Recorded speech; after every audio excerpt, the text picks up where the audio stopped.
Pemirsa, Kementerian Perhubungan kembali menerbitkan aturan terbaru terkait syarat penerbangan. Dalam surat edaran terbaru disebutkan penumpang pesawat di luar Jawa Bali diperbolehkan menggunakan hasil tes rapid antigen.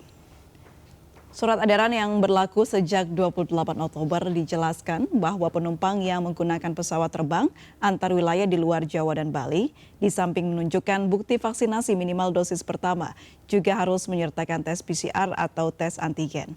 Penggunaan tes antigen yang berlaku 1 kali 24 jam untuk penumpang pesawat di luar Jawa Bali diambil dengan mempertimbangkan kebijakan level PPKM.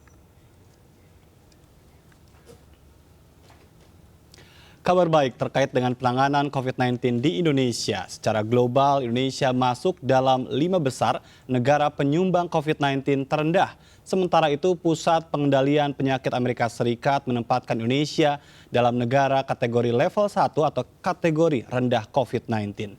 Dikutip dari sindonews.com, situasi pandemi COVID-19 di tanah air kini melandai. Bahkan di antara negara-negara anggota G20, Indonesia masuk 5 besar negara penyumbang COVID terendah. Menurut data dari Satgas COVID-19, dalam sepekan terakhir Indonesia mencatatkan kasus harian di bawah 1.000 kasus. Fakta ini memberikan presentasi sendiri terhadap Indonesia di tingkat global.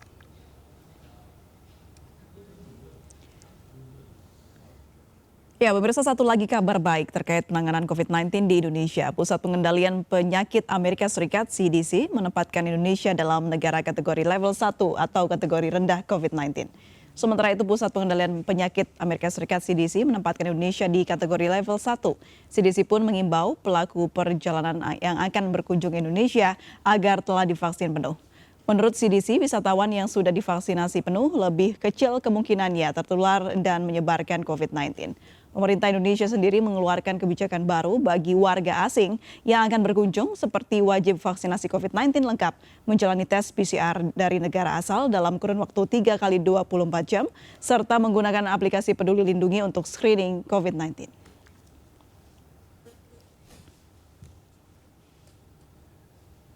Ya, pemirsa, sempat diragukan dan mengalami lonjakan kasus pada pertengahan tahun, Indonesia kini berhasil menekan sebaran COVID-19.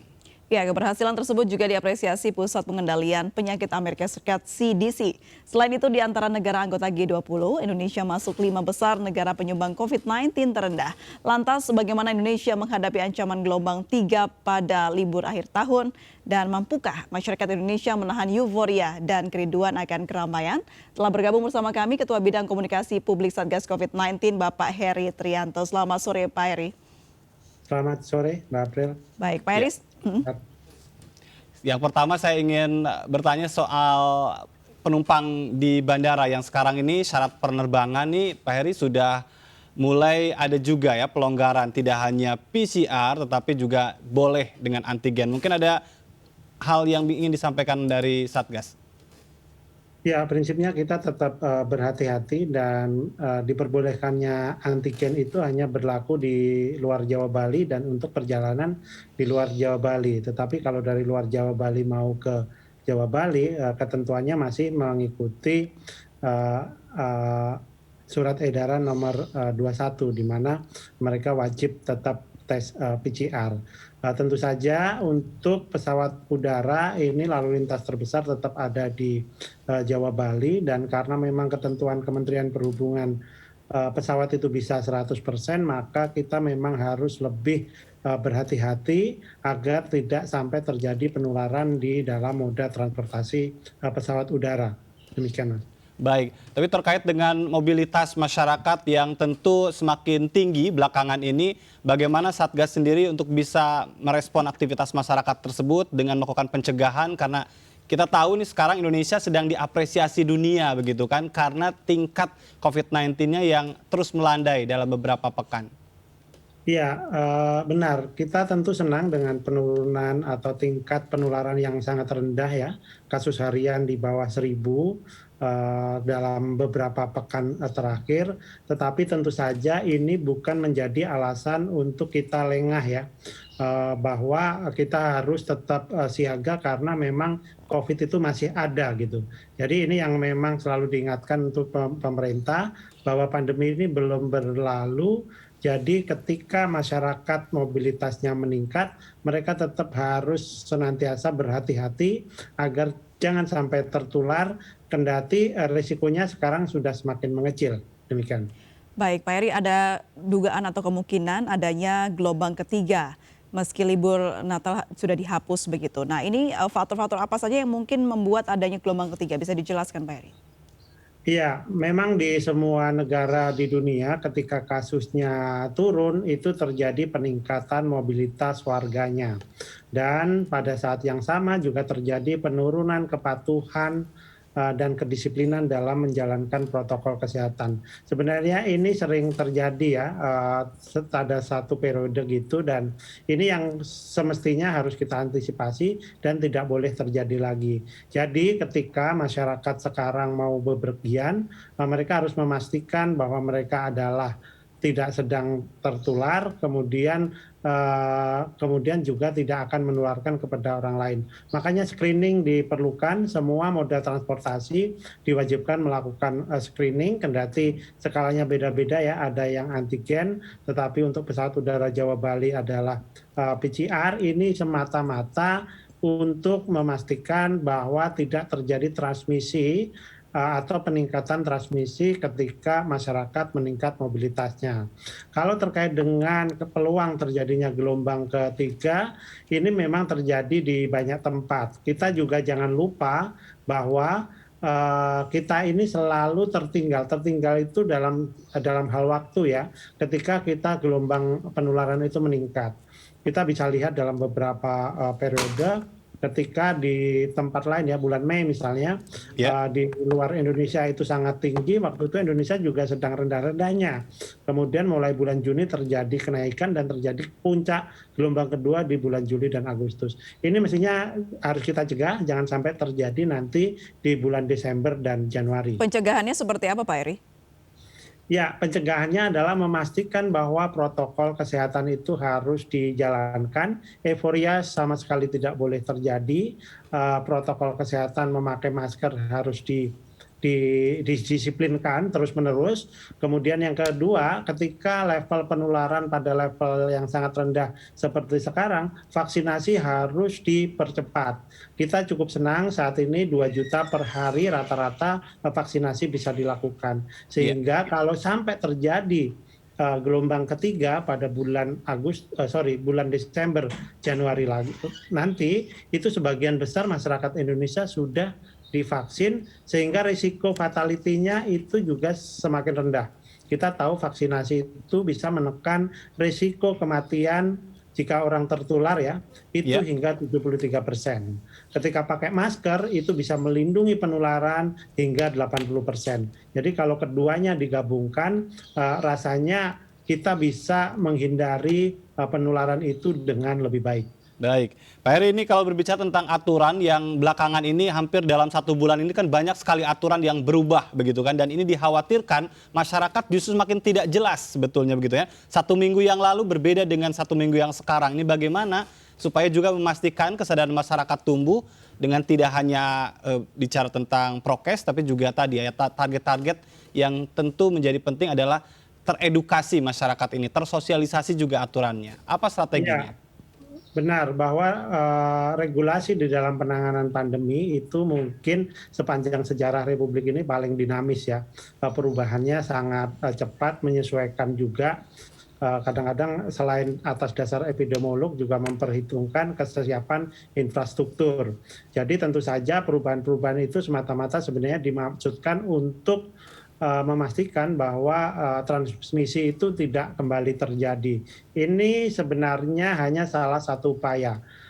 Tenaga atau power terbesar dari penanggulangan COVID-19 ini adalah kontribusi dari masyarakat dalam turut melindungi dirinya untuk melindungi orang lain dan akhirnya melindungi masyarakat sekitarnya.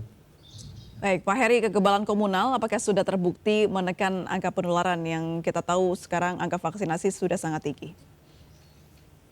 Kita harus buktikan kembali lagi, karena kalau kita bicara kekebalan komunal, kita lihat di Singapura sekarang 80% masyarakatnya sudah divaksin, tetapi kasus hariannya sekarang sedang berada di puncak, bisa 5.000 orang per hari.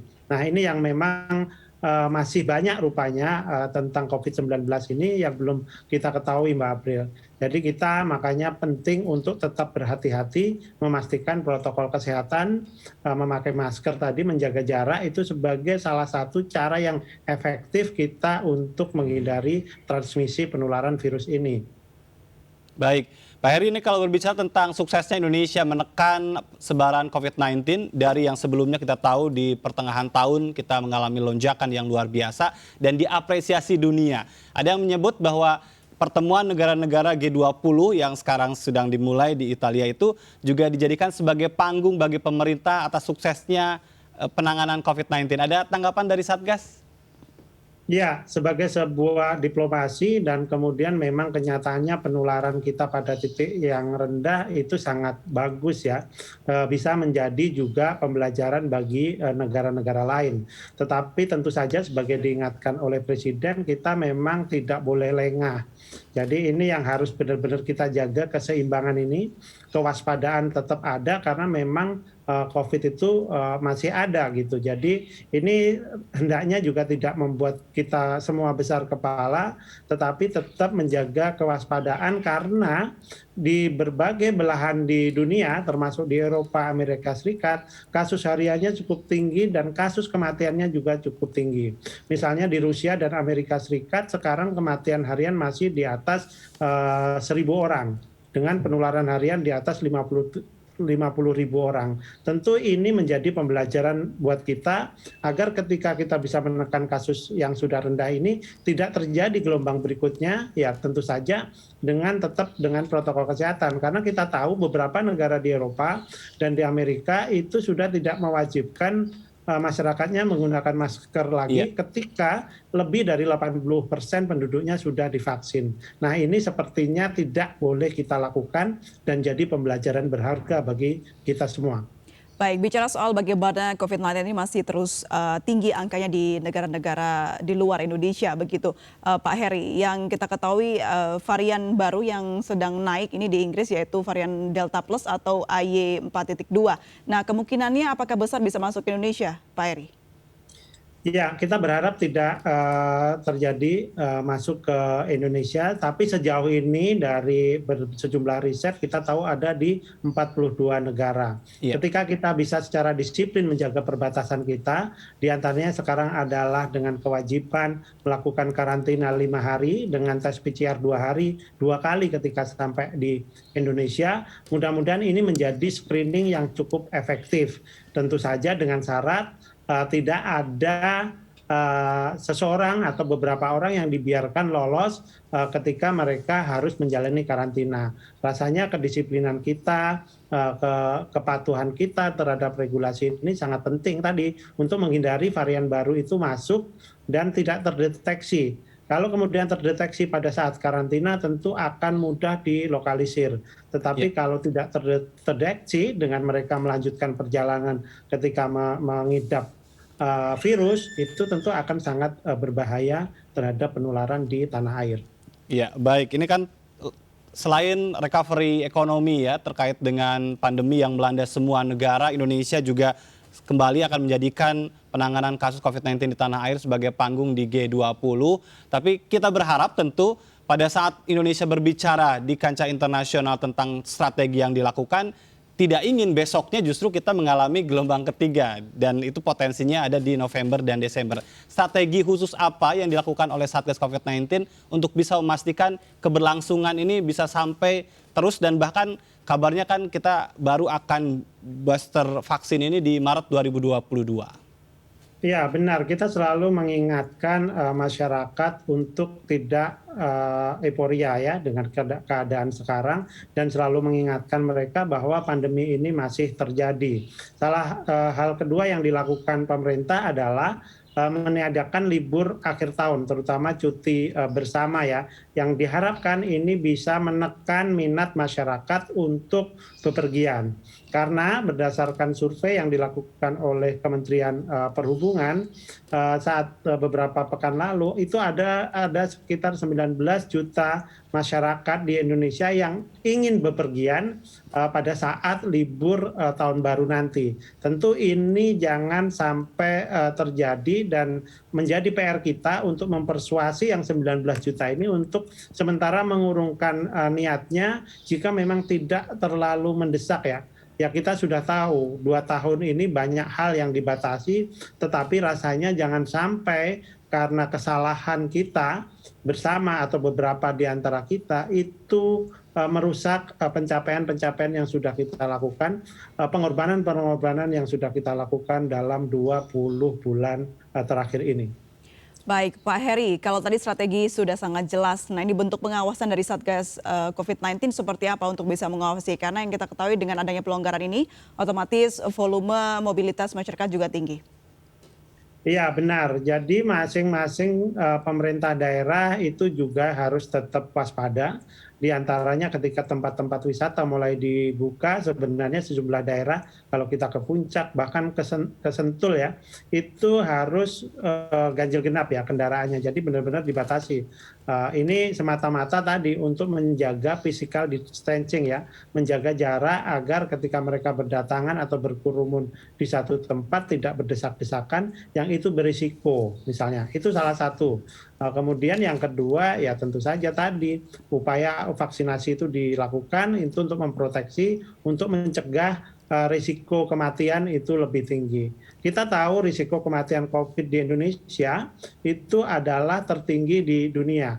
Jadi 3,4% dari jumlah yang penderita itu meninggal dunia. Padahal di dunia itu rata-ratanya hanya 2%. Nah tentu ini yang harus menjadi perhatian, membuktikan bahwa banyak kelompok rentan di lapisan masyarakat Indonesia itu yang sangat berisiko jika mereka tertular COVID dan akhirnya meninggal. Baik. Ya mereka siapa? Mereka adalah yang komorbid, lanjut usia, dan mereka yang belum divaksinasi. Baik, ini jadi terakhir untuk hari ini setidaknya yang dilakukan apakah sudah on the track menurut Satgas nih untuk semua daerah begitu dengan protokol yang dilakukan? Ya, sejauh ini sudah cukup baik, tapi tentu saja harus banyak improvisasi atau improvement lagi yang harus kita lakukan dan tentu saja menambah kewaspadaan dari masing-masing Satgas daerah dalam membaca situasi di wilayahnya. Baik, terima kasih Bapak Heri Trianto, Ketua Bidang Komunikasi Publik Satgas COVID-19 sudah bergabung dan berbincang bersama kami. Salam sehat selalu Pak Heri.